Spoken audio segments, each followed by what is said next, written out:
You know, I've been described by many adjectives over the years. Courageous, bold, heroic even. But there are still things that even I fear, such as knowing the appropriate time to enter a roundabout, and also what to play when someone asks you to play guitar solo. And I think both of those things are things that we all deal with at one point or another. So I just did a live feed, and a lot of the questions were about just kind of like starting a guitar solo and like arpeggios and stuff. So I thought I'd just put something together that is going to help all of us conquer that fear. The roundabout, I have no good answer, because you're also at the mercy of other people coming in and entering the roundabout, so you have to be on the same page with everybody, which is never ever going to happen. It's the most dangerous situation you'll ever be in on the road. But what we're going to do is we're just going to loop something, and then we're going to talk about all the different things that you can play over that loop in something that you can transpose super, super easy. So we're going to do it in my new favorite key, the key of F. All right, so we're going to do something kind of peppy, something kind of happy, something like...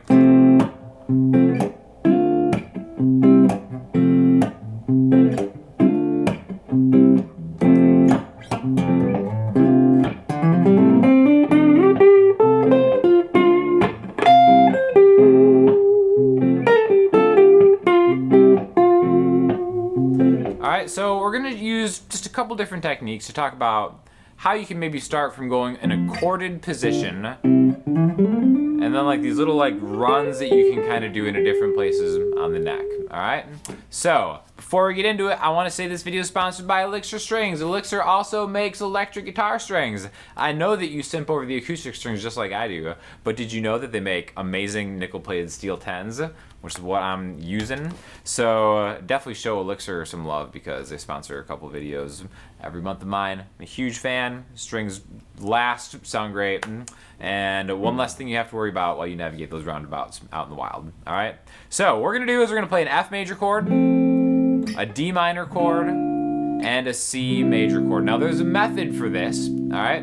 We're in the key of F.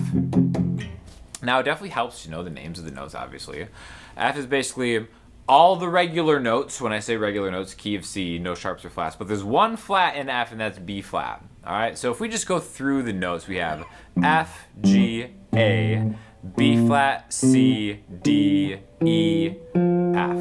Okay, now I really want to focus on the tonic, the home root note, F, and then specifically the D in this key. Okay, D is the relative minor of F. You may have even heard this before. I talk about it a lot. Everybody talks about it.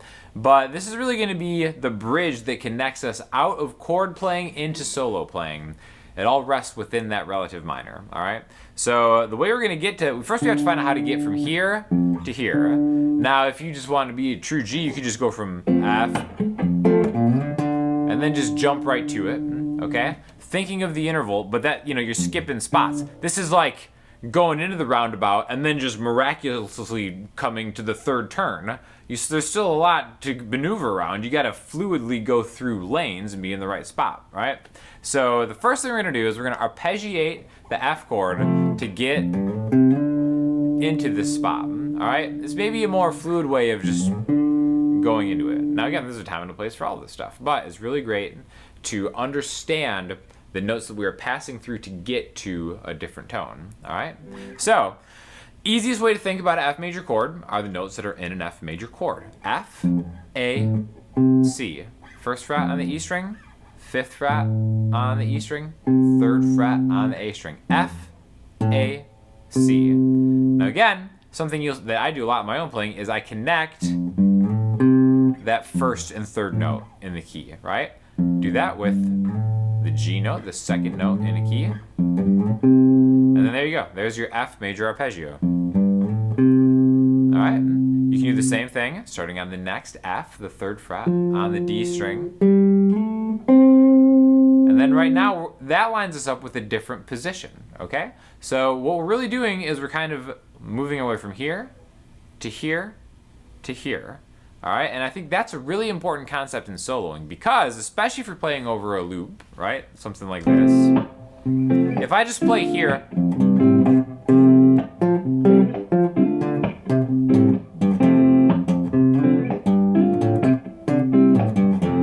that doesn't really sound like a solo, because I'm really playing like the same kind of area. We want to get into a different register.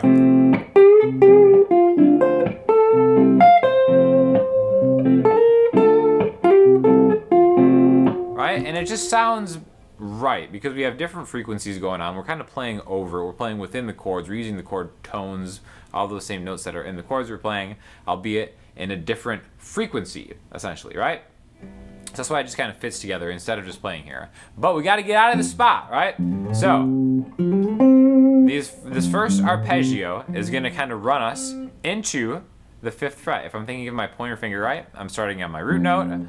I'm sliding into that C. I'm repeating that, and I end up on the 5th fret, okay? And even though we're just on a single note, which happens to be a C note, I'm more concerned with the fret that we're on, okay? This leads us back to that relative minor. Again, the relationship between F and D is very, very important.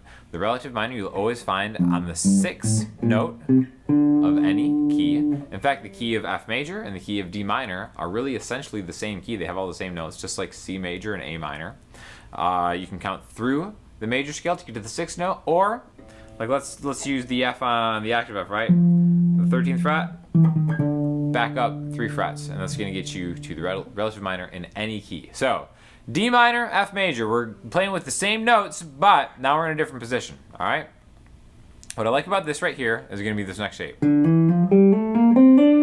Okay, this is the D minor scale, which is the same as the F major scale. Just all these notes, remember, all the regular notes with that B flat. D, E, F, G, A, B flat, C, D. Okay, just starting from a D and ending on a D.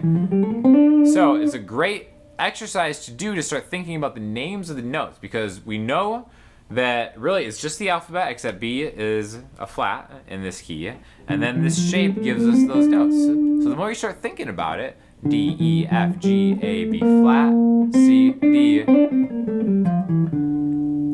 going to be armed with that information to make more musical decisions. You're going to not be lost as easily. It's like going through one of those roundabouts with 2 lanes. The 1-lane ones are the worst. You ever seen those? That's just like a death trap waiting to happen. At least with the 2 lanes, you have room to correct. That's what music theory does. It gives you an extra lane of thought to kind of maneuver around and potentially save your life and the lives of others. Right? So we've got this F.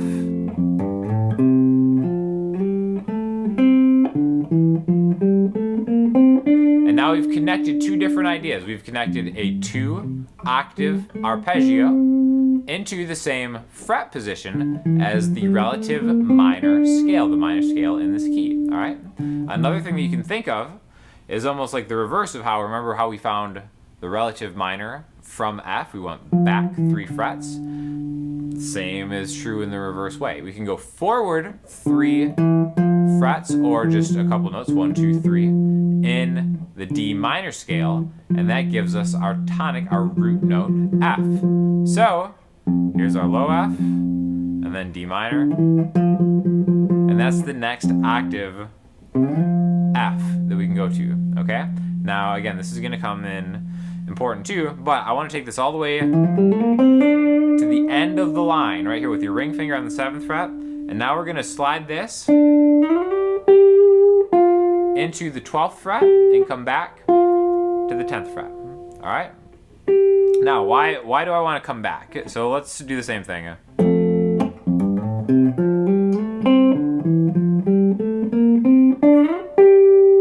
Doesn't sound right to end there.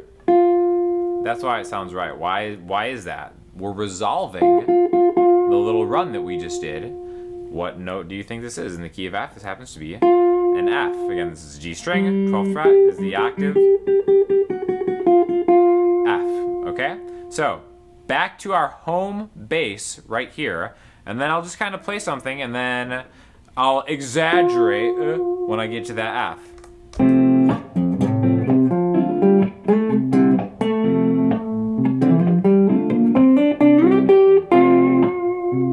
Right? So now they kind of fit together. You can see how that works in a real situation where you want to know where that is.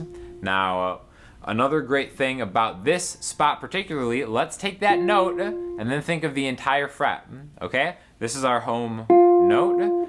Think of this as another home fret. Why this is very important is because if we take this same fret, track it all the way down to the low E string, That's D. There's our relative minor again. That relationship between F and D is super important when you're starting to kind of think about these things, because the arpeggios just line up in such a nice way. Minor pentatonic. It's like made for guitar playing, okay? So you've probably already seen this shape before.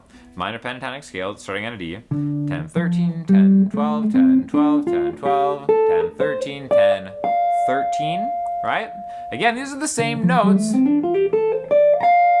as F major pentatonic, and the same notes as this little spot here with D minor, the D minor scale minus 2 notes. That's the difference, right? D minor scale has D, E, F, G, A, B flat, C, D. D pentatonic has D, F, G, A, C, D. Okay, we're just removing. But again, that right there, there's the full minor scale. The exact same notes, same octave even, we're just starting in a different spot. The nice thing about running it into the higher register is the pentatonic scale is built for those kind of like pull-off pentatonic runs, okay? So again, I'll start the loop again.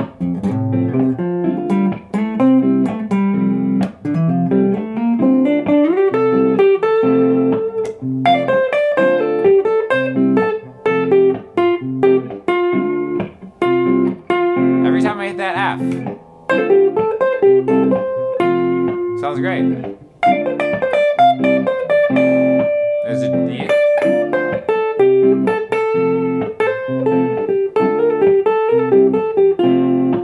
And again, that's all coming from that higher, I'm thinking of the top half of this pentatonic scale.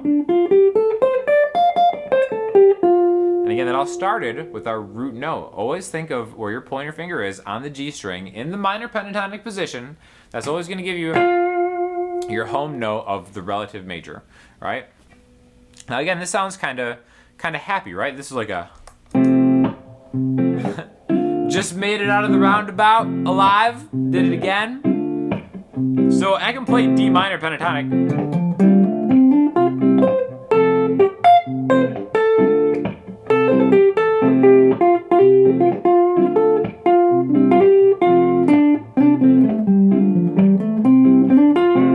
And it's always going to sound kind of happy, even though I'm using the minor pentatonic notes.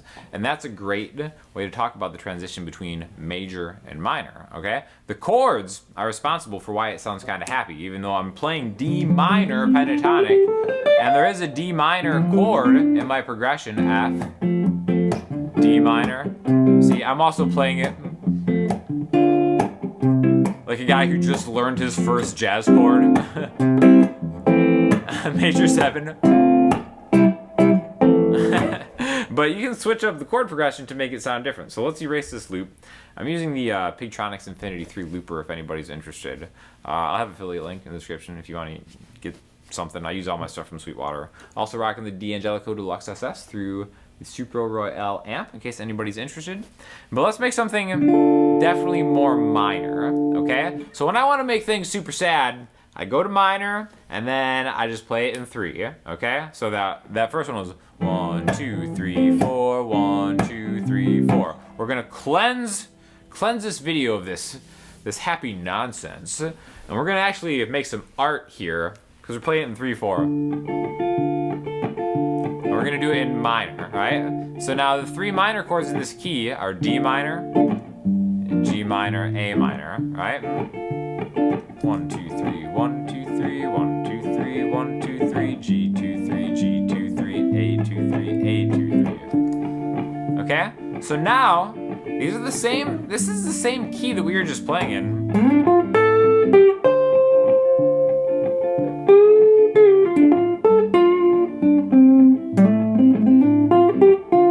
Even though I'm ending on that F still.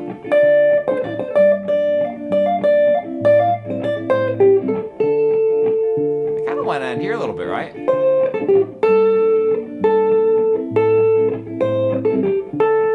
Why do I want to end here so much? Well, this isn't even a D note. This is an A, but a D minor chord as a D, F sharp, and an A, right? So now I'm using the same thing, but I want to resolve in a different spot. I could even maybe take it into this note right here, the 15th fret on the B string. There's a D.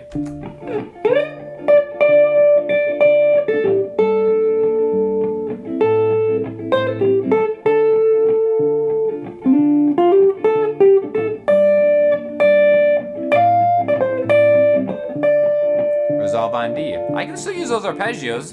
We don't even have an F major chord in this progression.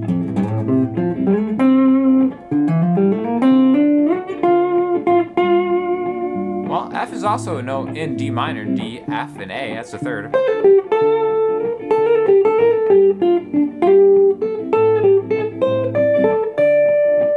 But the resolution changes because our tonal center has changed with the chords. And it doesn't sound as happy anymore. It sounds more artful, know what I'm saying? So anyways, I just think that's a good way to start thinking about maybe taking pieces of different things that you know. Relatively simple chords. You don't have to play them as bar chords even. You know, you can just do them in regular open or even D minor, A minor, G minor.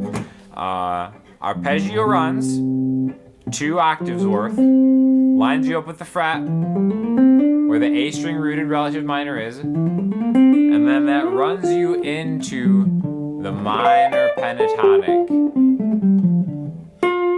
And then your pointer finger on the G string is going to give you the root note of whatever key you're in. And then that E string on both ends is the relative minor, okay? So, thank you again to Elixir Strings. Oh my gosh, look at, there's something so aesthetic about the blue on this packaging that I have so expertly matched with my hat and the guitar, because that's why you come to the Sean Daniel YouTube channel, am I right? Just color coordination at its finest. Even the light strip, every detail has been thought of. This is not just thrown together willy-nilly style. So if anybody has any tips for how I can successfully navigate a roundabout, because it's not like I just got into a car crash, don't worry about it. Let me know in the comment section, and if you have any other questions, or even tips on that too, on another platform, hit me up on Instagram, Twitter, the website, the Patreon. I'll talk to you all soon. Thanks a lot.